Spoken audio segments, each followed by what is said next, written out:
Olá, eu sou a professora Ticiana Linhares, sou professora na Universidade Federal do Ceará, sou pesquisadora no Insight Data Science Lab, laboratório de pesquisa e desenvolvimento da Universidade Federal do Ceará. Atuo também como cientista de dados no laboratório IRIS e eu vou apresentar um pouco nesses slides, nos próximos minutos, solucionar problemas com linguagem natural ou usando técnicas de linguagem natural. Bom, o processamento de linguagem natural ele está presente em várias aplicações e em vários problemas. Então aqui eu trago 5 deles, né? 5 principais, onde a gente tem no nosso dia a dia, eu tenho certeza que você deve ter se deparado com isso. Por exemplo, Machine Translation, né? Nada mais é do que eu traduzir de um texto, pegar um texto que está numa linguagem e traduzir para uma outra linguagem. A gente faz isso usando ferramentas como, por exemplo, o Google Translator. Mas saibam que por trás do Google Translator, né, por trás desses tradutores, existe uma inteligência, uma rede neural, por exemplo, que ela é capaz de fazer essa tradução de dados, né, que estão em uma linguagem para outra. Recuperação de informação é outro problema dentro de processamento de linguagem natural. Eu tenho um conjunto de documentos e eu faço uma consulta, uma busca e a ideia é que os resultados retornados sejam os documentos que são mais ranqueados, né, que são mais relevantes para aquela minha string de busca. É possível notar isso no nosso dia a dia toda vez que a gente usa o Google. A análise de sentimento, ela vai aí, né, caracterizar se um texto ou um documento ele é positivo, negativo ou neutro. Geralmente são utilizadas essas 3 categorias. Do mesmo jeito, né, existem vários trabalhos que já propõem modelos, inteligências, redes neurais, justamente para serem treinados, né, e são treinados e devolvem como categoria daquele texto uma dessas 3, positivo, negativo ou neutro. Existe a parte de extração de informação, que é eu ter dentro dos meus documentos, eu conseguir extrair informações específicas daquele documento. Um problema que também é de processamento de linguagem natural e está muito relacionado a isso é o problema de Name Entity Recognition, eu extrair entidades de um documento, né? E Question Answering, onde eu, por exemplo, né, eu tenho um problema do chatbot, da criação do chatbot, ele passa também por isso, né? Eu tenho geralmente um humano que faz uma pergunta e esse modelo, essa rede, essa inteligência, esse robô, ele vai dar a resposta baseado no que ele aprendeu de históricos de conversas passadas, por exemplo. Então, existem vários problemas para além do que eu mencionei aqui, que envolvem processamento de linguagem natural. Muitas vezes esses problemas, eles envolvem eu dar um conjunto de textos ou eu dar uma sequência, né, de palavras e me devolver uma categoria ou me devolver, por exemplo, no caso lá da análise de sentimento, né, eu tenho um texto e me devolve uma categoria se é positivo, negativo ou neutro, enfim, ou qualquer outra categoria que pertence ao meu problema. Então, existem variações, né, de todos esses problemas que tornam, né, a pesquisa em processamento de linguagem natural desafiadora, tá? Existem várias ferramentas para processamento de linguagem natural. As mais conhecidas, né, são o NLTK, que é uma suíte em Python com datasets, com implementações de tratamento, de limpeza do texto. Existe também o Space, que ele está sendo muito utilizado. O Space tem todo um pipeline, né, de modelos para post-tagging, para conhecimento de entidades, enfim. Então, está sendo bastante utilizado, estamos nos apoiando nessas ferramentas que a maioria, né, o que se percebe é que hoje que a maioria elas são em Python.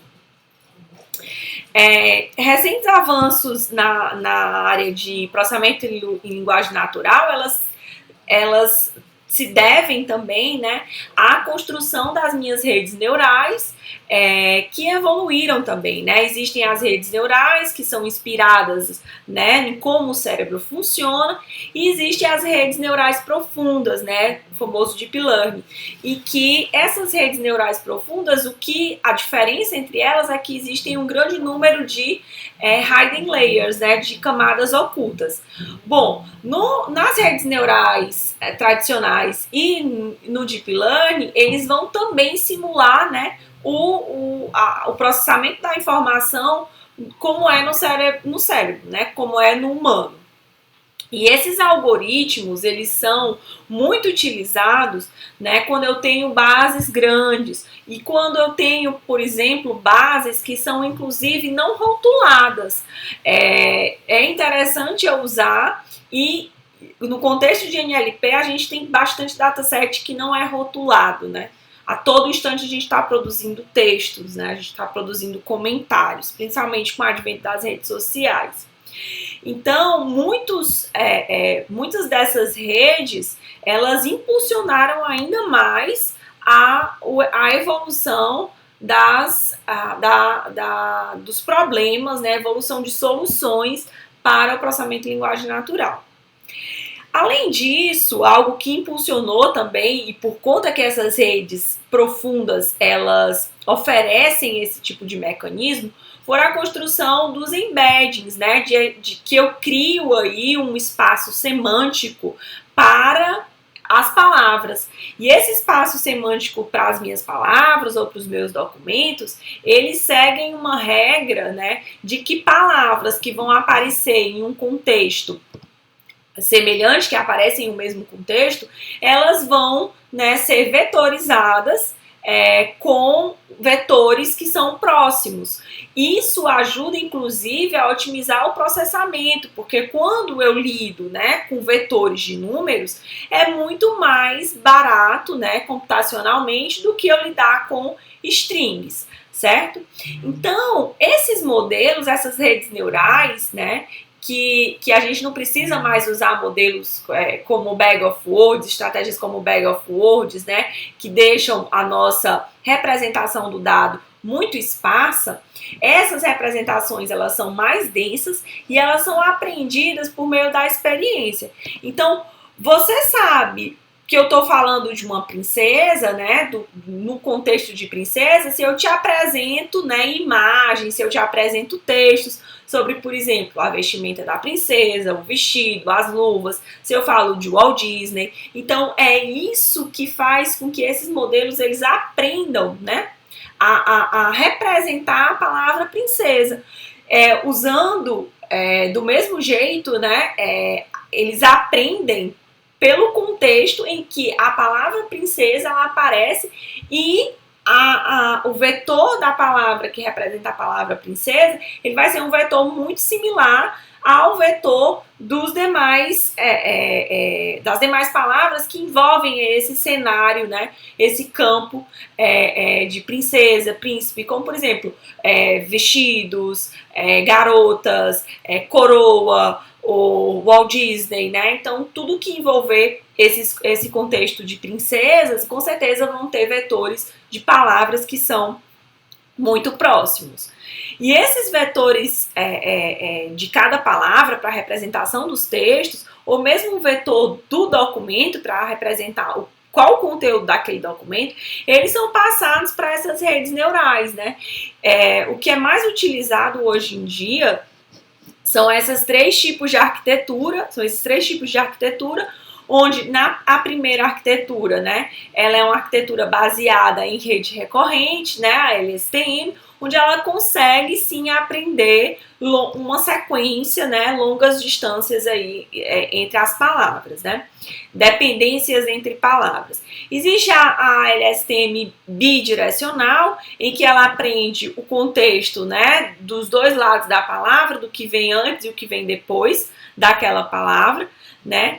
E existem as camadas de atenção, onde as camadas de atenção, elas têm sido, os mecanismos de atenção, eles têm sido bem mais utilizados de 2017 para cá, justamente por oferecer, né, por extrair essas features em que demonstram, né, que uma palavra, a importância de uma palavra correlacionadas a todas as outras do texto daquele documento. Então, ao invés de prestar, né, aqui até eu coloquei, né, ao invés de olhar apenas o último estado, né, do encoder dessa palavra, desse texto, usando, por exemplo, uma LSTM, na verdade, ele vai olhar todos os estados do encoder, todos os estados das da minha camada anterior. Existem alguns trabalhos que foram feitos dentro do meu grupo de pesquisa. O primeiro deles, né, que eu gostaria de ressaltar é o HumanNerd. Ele é uma ferramenta de anotação de textos e também provê ao cientista de dados que treine um modelo para Named Entity Recognition, né, para extração a partir de documentos, eu poder extrair labels, eu poder extrair informação. Então aqui nesse cenário eu tenho um boletim de ocorrência, aqui são algumas labels do meu boletim de ocorrência, como por exemplo, arma de fogo, vítima, localização, e o meu modelo vai lá e detecta essa informação automaticamente. Essa ferramenta ela foi publicada na conferência do EDBT em 2019. Aqui é uma outra ferramenta que nós fizemos para o plantão coronavírus. O plantão coronavírus é um chatbot entre do governo do estado do Ceará para atender pessoas, né, a população cearense, sobre dúvidas, sobre que encaminhamentos devem ser feitos, né, caso venha a ter algum sintoma de Covid. E aí a gente fez essa rede neural, né, usando os dados do plantão coronavírus, usando os textos do plantão coronavírus para rastrear os sintomas que a população estava sentindo. Uma outra ferramenta dentro do nosso estudo de processamento de linguagem natural foi esse chatbot, que ele é capaz de traduzir do texto para voz e de voz para texto, o que deixa o chatbot muito mais inclusivo para a população que, por exemplo, não saberia digitar, fazer o pedido, esclarecer alguma dúvida, por exemplo, usando texto. Então, muito obrigada, aqui é o meu contato, caso tenha alguma dúvida.